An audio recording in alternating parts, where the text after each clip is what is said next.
श्री शिवाय नमस्तु भयम। दोस्तों, जैसा कि आप सभी लोग जानते हैं कि 8 मई 2026 यानी शुक्रवार को पड़ रही ज्येष्ठ माह की कृष्ण पक्ष षष्ठी तिथि। और दोस्तों, यह वह तिथि है जो ज्येष्ठ में पड़ने वाली सबसे बड़ी तिथि है, क्योंकि यह शुक्रवार के दिन पड़ रही है और इसका बहुत ही बड़ा और विशेष महत्व होता है। पूज्य गुरु जी ने कहा है कि अगर कभी भी मौका लग जाए और ज्येष्ठ मास की षष्ठी तिथि शुक्रवार को पड़ जाए तो आप लोगों को एक छुटकी काला तिल वाला उपाय तो अवश्य ही करना चाहिए। इन दोनों का संयोग बहुत कम आता है।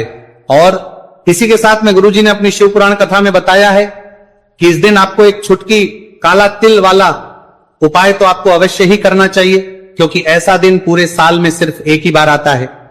और दोस्तों, आप सभी लोग जानते हो कि शुक्रवार षष्ठी तिथि का अगर सबसे बड़ा कोई उपाय है तो एक छुटकी काला तिल वाला उपाय है।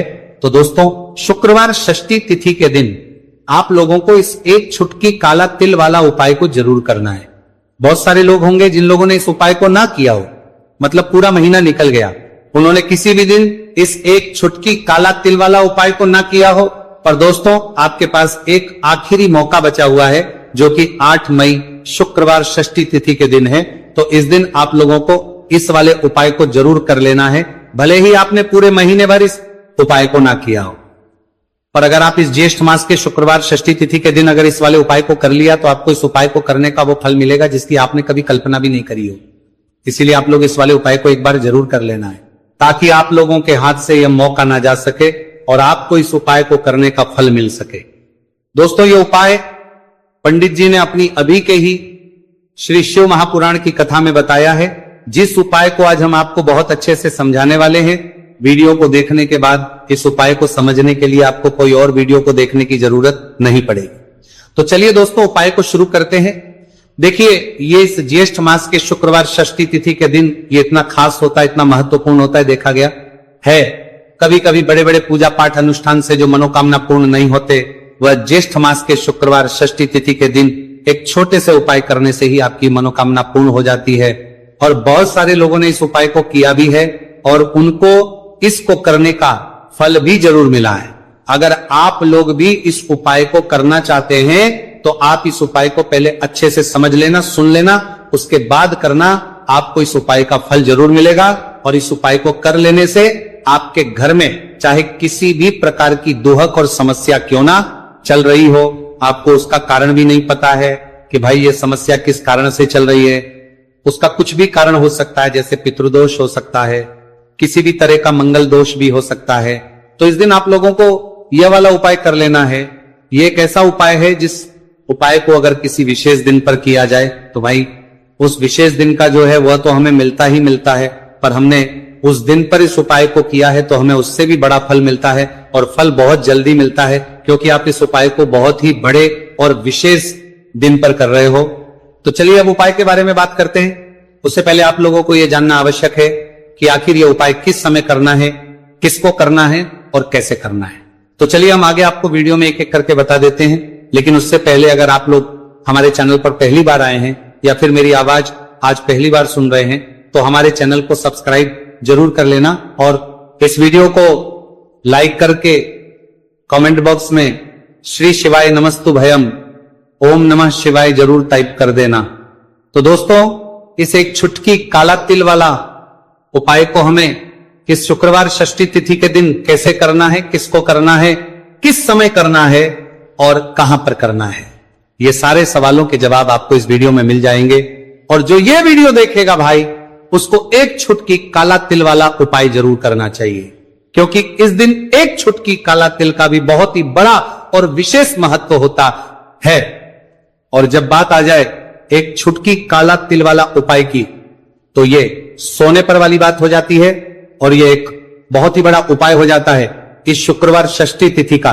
तो अब दोस्तों, इस एक छुटकी काला तिल वाला उपाय को आखिर करना किसको है, सबसे पहले हम लोग वो बात जान लेते हैं। तो देखो, घर की जो बड़ी माताएं बहनें होती हैं, उन माताओं बहनों में से कोई भी एक बड़ी माता बहन इस वाले उपाय को कर सकती है। और दोस्तों, अगर आप चाहें तो अपने घर में से सभी सदस्यों को भी इस उपाय को करवा सकते हैं। अगर किसी व्यक्ति की खुद की कोई मनोकामना है, खुद की कोई दुख और परेशानी है जो कि वो अपने लिए ही करना चाहता है, इस वाले उपाय को तो वह खुद अपने लिए भी कर सकता है।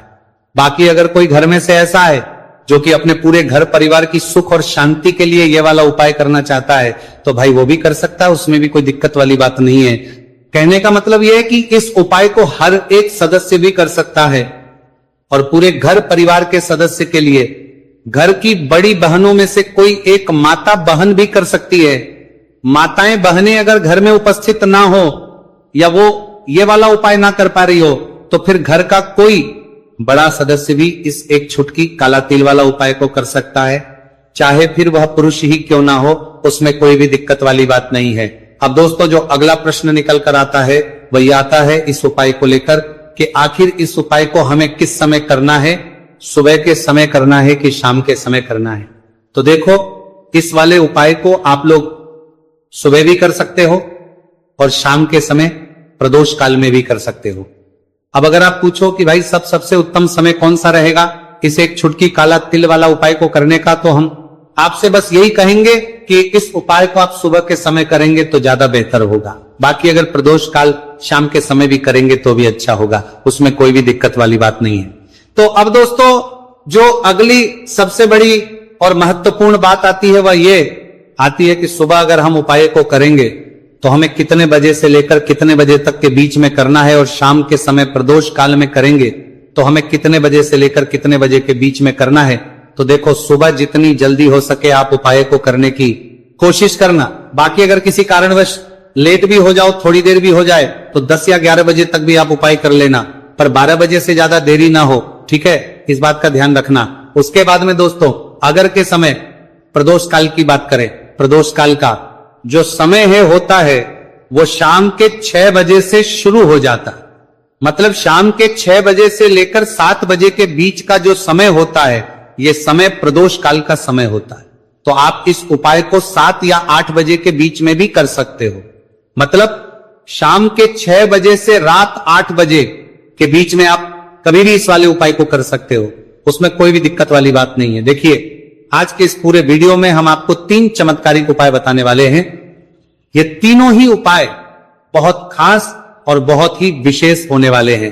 तो चलिए दोस्तों, जान लेते हैं गुरुजी द्वारा बताए गए पहले उपाय के बारे में। देखिए, यह उपाय आपको अपने परिवार के लिए करना है। यदि आप चाहते हैं कि आपका परिवार का प्रत्येक सदस्य तरक्की करे, उन्हें हर कार्य में सफलता की प्राप्ति हो, तो आपको यह उपाय करना है। तो देखिए, इस उपाय को करने के लिए आपको एक आटे का दीपक लेना है। आपको अपने ही घर पर एक एक आटे का दीपक प्रकार से तैयार कर लेना है। अब देखिए दोस्तों, इस प्रकार से आटे का दीपक